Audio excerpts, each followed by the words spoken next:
Hi అండి. Welcome to our channel. ఈరోజైతే నేను పన్నీర్ కర్రీ చేసి చూపిస్తున్నాను. అండ్ చిన్న టిప్ కూడా చెప్తాననమాట. సో, ముందుగా ఒక ప్యాన్ తీసుకొని ఇందులోకి కొంచెం 2 టేబుల్ స్పూన్ అంత ఘీ అయితే తీసుకోండి. ఎప్పుడైనా టిప్ అని చెప్పాను కదండీ! పన్నీర్ పీస్ అనేది ఇలా డైరెక్ట్‌గా ఏసేయండి. కట్ చేయకుండా ఎయ్యండి. ఎందుకంటే కట్ చేసేసి ఎక్కువ ఆయిల్ పీల్చుకుంటది. అండ్ అది పీసెస్ కింద వచ్చేస్తదనమాట. సో, ఇలా వేగనివ్వండి.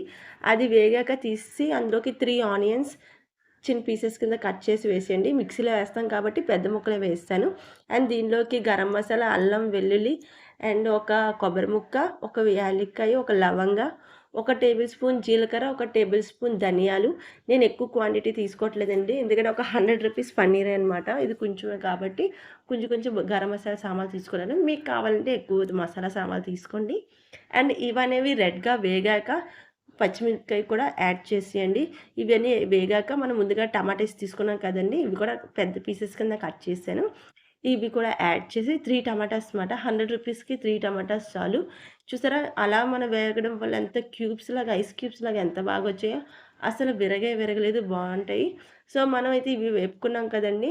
ఇదనేది ఒక మిక్సీ జార్‌లోకి తీసేయండి. అవి కొంచెం చల్లారాక మనమైతే ఇప్పుడు మిక్సీ అయితే పట్టేస్తాం.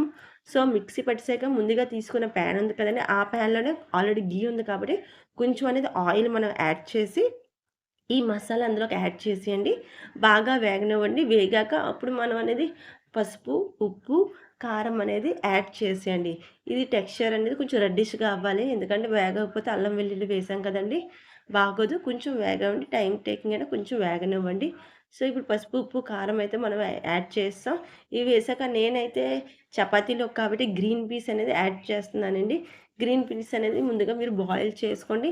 లేకపోతే గట్టిగుంటే లేకపోతే వాటర్ ఎక్కువ పడతదనమాట.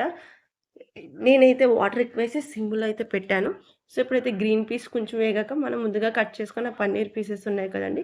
ఆ పన్నీర్ పీసెస్ కూడా ఇందులో యాడ్ చేశాననమాట. యాడ్ చేసాక ఒక 5 మినిట్స్ లో ఫ్లేమ్‌లోనే కలుపుతూ లేకపోతే హై ఫ్లేమ్‌లోనే కలుపుతూ అలా ఉంచండి. ఎందుకంటే ఆ పీస్‌కనేది ఆ మసాలా అనేది పడతదనమాట. కొంచెం ఏగాక అప్పుడనేది వాటర్ అనేది మీరు యాడ్ చేయండి. లేకపోతే వాటర్ వేరేగా, పీస్ వేరేగా ఉన్నట్టుంటది.